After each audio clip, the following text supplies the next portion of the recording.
Friends, welcome to my YouTube channel. आज हम लोग क्लास 10th के चैप्टर 1 एनसीईआरटी के मोस्ट इंपॉर्टेंट क्वेश्चन को कवर करेंगे।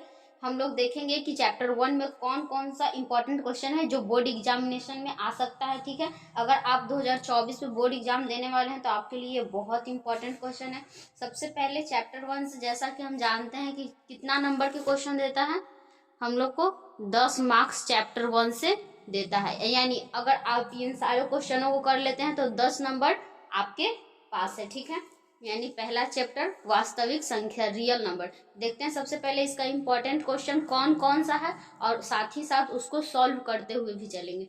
ठीक है, तो हम लोग आते हैं सबसे पहले एक्सरसाइज भी। ठीक है, तो इसका सबसे पहला एक्सरसाइज जो है, एक प्रश्नावली क्या है, 1.1 का जो क्वेश्चन नंबर 1 है, मोस्ट इम्पॉर्टेंट है।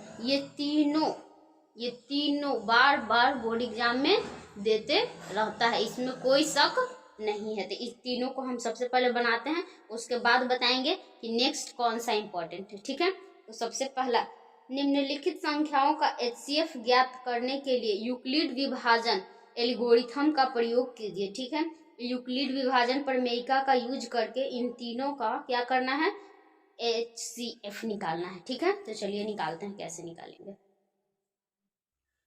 135 और 125 का एचसीएफ निकालना है यूक्लिड विभाजन प्रमेयिका से। देख लिखेंगे, चूंकि यूक्लिड विभाजन प्रमेयिका से, जिस स्टेप से मैं बताऊंगी आपको, अगर आप वैसा बनाते हैं तो आपको एग्जामिनर फुल मार्क्स देगा। ठीक है, तो प्रमेयिका से लिखेंगे सबसे पहले।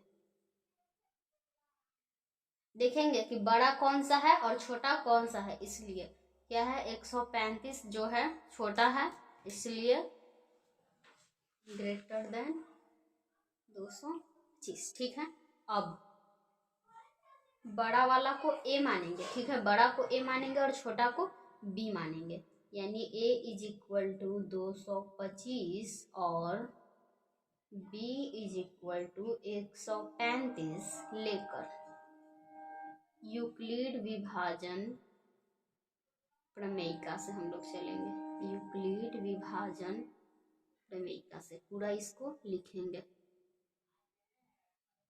ठीक है, क्लियर। तो सबसे पहले यूक्लिड विभाजन प्रमेयिका क्या कहता है, A is equal to B Q plus R. ठीक है, यही हम लोग का कहता है। तो ए का मान कितना दिया हुआ है, 225। बी का मान कितना दिया हुआ है, 135।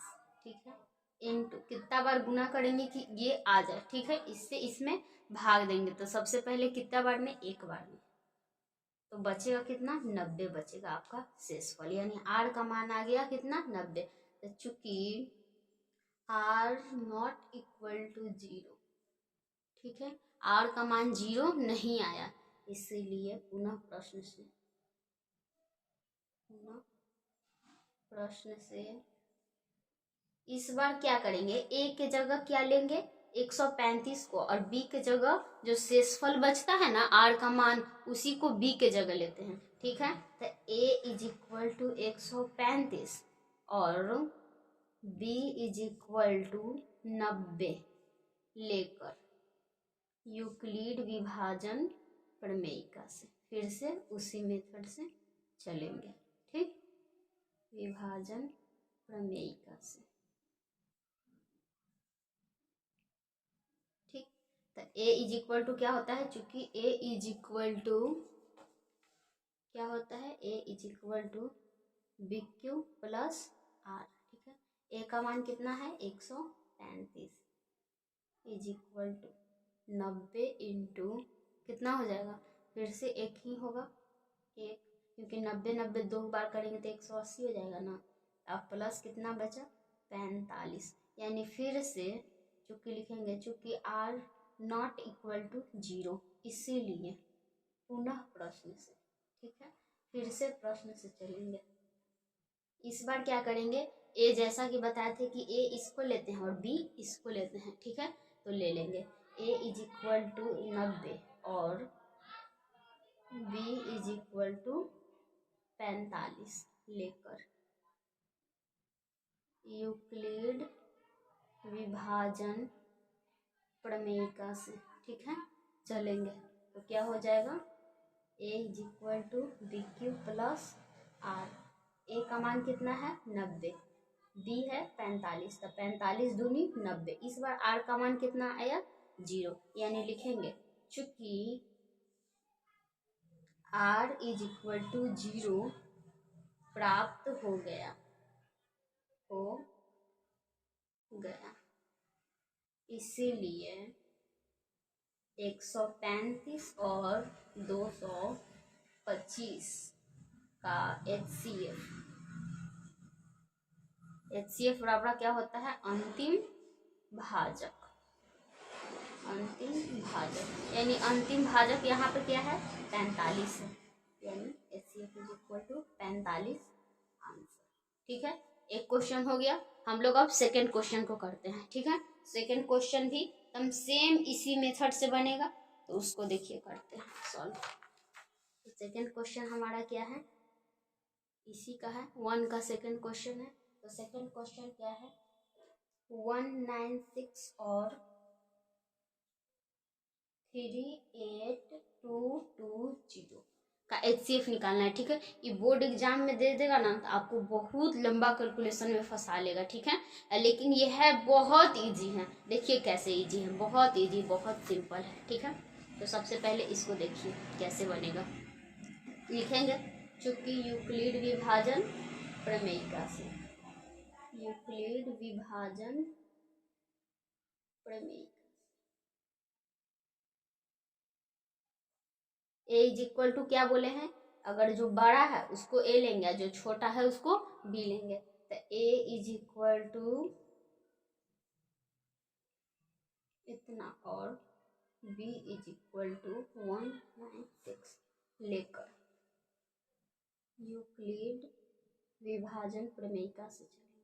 ठीक है, यूक्लिड विभाजन प्रमेयिका से चलते हैं तो क्या आएगा A is equal to B Q plus R. तो ए का मान 38220 इज इक्वल टू 196। अब कितना से गुना करें कि इतना आए या इतना से कम आए, इससे इसमें भागा देना बड़ी टफ काम है, आपको कैलकुलेशन में हमेशा फंसा लेगा। तो इसका आप बहुत अच्छा से ध्यान रखिएगा कि कितना होगा। तो सबसे पहले 196 है, इसको बस 19 और 5 से क्या करना है गुना कर देना है, आपको रिमाइंडर यानी आर जो है 0 आ जाएगा। ठीक है, तो चूंकि आर इज इक्वल टू 0 प्राप्त हो गया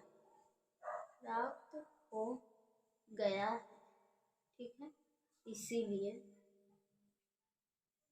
38220 और 196 का जो HCF होगा ना, यानी अंतिम भाजक, यानी HCF इज इक्वल टू 196, यही आपका आंसर रह जाता है। अगर ऑब्जेक्टिव में आपको यही क्वेश्चन दे तो आंख बंद करके बस डिजिट देख लीजिएगा कि एकदम सेम नंबर है ना, यहाँ भी, तो बस यही वाला आपका आंसर हो जाएगा। ठीक है, अब थर्ड क्वेश्चन करते हैं। थर्ड क्वेश्चन क्या कह रहा है, ठीक है, थर्ड क्वेश्चन क्या है 867 और 255 का HCF। ठीक है, ये दोनों का HCF निकालना है। तो क्या करेंगे, लिखेंगे चूंकि यूक्लिड विभाजन प्रमेयिका से, यूक्लिड विभाजन प्रमेयिका से तो लिखेंगे एक बड़ा वाला को ए लेते हैं, छोटा वाला को बी लेते हैं। तो ए इज इक्वल टू 8 से और बी इज इक्वल टू क्या होगा 255 लेकर यूक्लिड विभाजन प्रमेयिका से आप लोग लिख लीजिएगा। उसके बाद हम लोग चलेंगे तो ए इज इक्वल टू, चूंकि A is equal to B Q plus R. A का मान कितना है 867 और बी का मान 255 इंटू क्यू कितना रखें तो इसको 3 बार गुना करिए तो आपको रिमाइंडर बच जाएगा कितना 102। इसको आप लोग खुद से कर लीजिएगा पीछे। ठीक है, तो यहाँ पे लिखेंगे चूंकि आर नॉट इक्वल टू 0, इसीलिए पुनः प्रश्न से इस बार ए ये लेंगे और बी इतना लेंगे, तो ए इज इक्वल टू कितना हो जाएगा 255 और बी इज इक्वल टू 102 लेकर यूक्लिड विभाजन प्रमेयिका से, यूक्लिड विभाजन प्रमेयिका से, ठीक है। तो क्या होता है A is equal to B Q plus R, A का मान कितना है 255 इज इक्वल टू 102 इंटू कितना बार गुना करेंगे तो 2 बार करते हैं तो हम लोग को 51 बचता है। यहाँ भी कैची हो गया चूंकि आर नॉट इक्वल टू 0, फिर से क्या करेंगे पुनः प्रश्न से चलेंगे, इसीलिए पुनः प्रश्न से, ठीक है। तो इस बार क्या करेंगे इसको ए लेंगे और इसको ये बी लेंगे, ठीक है। तो ए इज इक्वल टू 102 और बी इज इक्वल टू 51 लेकर यूक्लिड विभाजन प्रमेयिका से, ठीक है। तो क्या हो जाएगा A is equal to B Q plus R, तो ए का मान कितना है 102 और 51 इंटू 2 कर देंगे, ठीक है। तो हम लोग को बच जाएगा क्या 0। तब लिखेंगे चूंकि आर इज इक्वल टू 0 प्राप्त हो गया है। जब तक आर का मान 0 नहीं आएगा तब तक हम लोग यही मेथड से करते रहेंगे। ये कैसे करते हैं तो देखिए 102 है, इसमें भाग देते हैं कितना से 51 से, कितना बार में 2 बार में कट गया, ये 0 आ गया, ठीक। ऐसे इसको रफ में करते हैं लेकिन पीछे करते हैं, ठीक है। तो हो गया, इसीलिए जो है हम लोग का कितना दिया था 867 और 255 का HCF कितना हो जाएगा अंतिम भाजक यानी 51 आंसर, ठीक है। देखिए एक्सरसाइज है ना 1.1 में ये बस यही क्वेश्चन मोस्ट इम्पॉर्टेंट है। ये सब जो क्वेश्चन है ना बहुत रेयर केस में बहुत कम पूछा जाता है, ठीक है, यानी ये मोस्ट इम्पॉर्टेंट है। नेक्स्ट हम लोग देखेंगे एक्सरसाइज इसमें कौन कौन सा इम्पॉर्टेंट है, तो नेक्स्ट वीडियो में मिलते हैं। ये वीडियो अच्छी लगी हो तो लाइक करें, मेरे चैनल पे न्यू है तो सब्सक्राइब कर लीजिए। मिलते हैं नेक्स्ट वीडियो में, तब तक के लिए धन्यवाद।